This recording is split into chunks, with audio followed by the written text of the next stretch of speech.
Maligayang pagbalik mga kaibigan sa ating YouTube channel. Latest weather update tayo ngayong hapon po ng linggo, April 14, 2024. Mag-ingat po tayo sa sobrang init mga kaibigan, no? At gayon din sa easterlies na posibleng magbigay ng pag-uulan sa ilang bahagi ng ating bansa.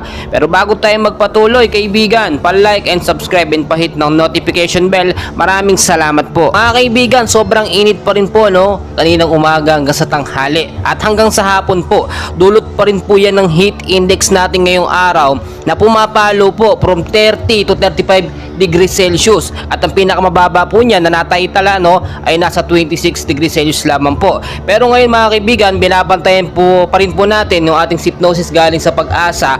Eto nga po nga easterlies, no, sa ilang bahagi, piling-piling bahagi po ng Luzon, Visayas at Mindanao, especially sa Metro Manila, yung posibleng makaranas po ng maulap na panahon hanggang bukas. So itong easterlies po, no, ay yung mainit na hangin galing po sa karagatang Pasipiko na posible pong magbigay ng mga isolated light rains to heavy rainfall pagdating sa gabi. So posibleng impact po nito kung sakaling magkaroon po ng malakas sa pag-ulan, no, kahit sobrang init po ng panahon, yung evaporated po niya, no, posibleng biglaan po lakas sa hapon at sa gabi.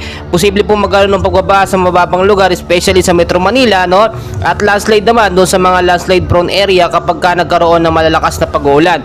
Mga kaibigan, nasop na wala pa naman po tayong binabantayang bagyo sa loob ng Philippine Area of Responsibility. Pero sa labas ng PAR, may mga minomonitor po tayo ng mga kumpol ng kaulapan at mga cloud cluster na posibleng maging LPA. Binabantayan po natin yan kung ito po magiging movement na or magkakaroon ng pagkilos. Kasi ngayon, marami po mga kababayan natin ang gusto nang magkaroon ng pag-uulan dahil sa sobrang init, no, yung isang bugsuan lamang po. Pero wag naman yung sobrang lakas dahil talagang babahain tayo. Mga kaibigan, hindi pa rin po dumadating, wala pa rin po yung bagyong hinihintay natin, yung kauna-unahang bagyo ngayong 2024, which is yung bagyong Aghon. Kapag kasi nasabi natin kauna-unahang bagyo, posible po maging malakas, posibleng maging mahina. Kaya maging handa po tayo anumang oras. Kaya lagi ko po pinapaalala sa inyo, mainit man o panahon, may ulan man o wala, always know the weather before you go para safe at handa po tayo sa anumang banta ng panahon. Mga kaibigan, huwag kalimutan mag-like and subscribe for more weather updates. Maraming salamat.